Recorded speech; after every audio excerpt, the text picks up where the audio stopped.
differences. One of the things that you have to filter everything through when you're talking about women in the Quran is that the Quran believed, like the Old Testament, in polygyny, not polygamy, multiple marriages, not polyandry, multiple husbands, but polygyny, multiple wives. But there are a lot of rules on your multiple wives. You shouldn't take a wife unless she consents, she wants to join you, and you shouldn't take one if you can't support her in dignity. That's why, in a general rule, you should not have more than 4 wives.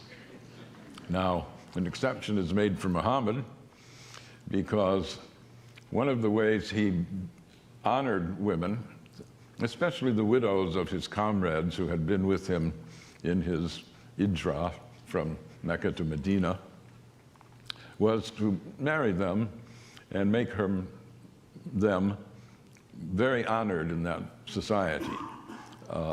There usually wasn't any question of consummation of the wedding. It was an honorific. But there was another key difference. We think of dowries in the Western culture as the father of the bride giving money to the family of the groom. And that's why people were very careful to acquire enough for a dowry for their daughters. And the way you could get advanced social status is to give a dowry to a superior family in the region.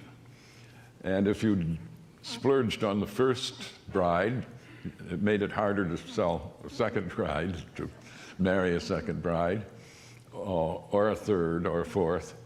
And that's why so many convents in medieval and Renaissance Europe were stuffed with daughters who couldn't be given dowries.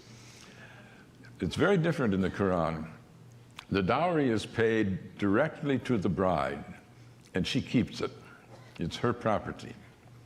You know, one of the things that is misogynist about the Quran is that for certain legal purposes, women only count as half of men. So it says, if you're striking up a contract, Mecca was an entrepot of multiple caravans, multiple cultures, etc. And it was an oral culture, so making contracts that would hold were very difficult. There was not normally written contracts. So what the Quran says, if you want to get a contract in this trade center of Mecca, get 2 men of upstanding reputations to witness. They will say, I stake my reputation on the fact that I witnessed this contract and it's valid. Said, if you can't get 2 men of sterling reputation, get a man and 2 women. They'll add up.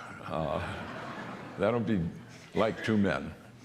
It also says when you're leaving an inheritance to your heirs, give the man, the son, a full share, and the daughter half of that. So once again, she's only worth half of what a man is worth.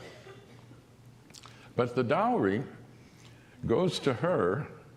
Remember, even if you're only giving a half of the son's inheritance, you're giving it. She inherits.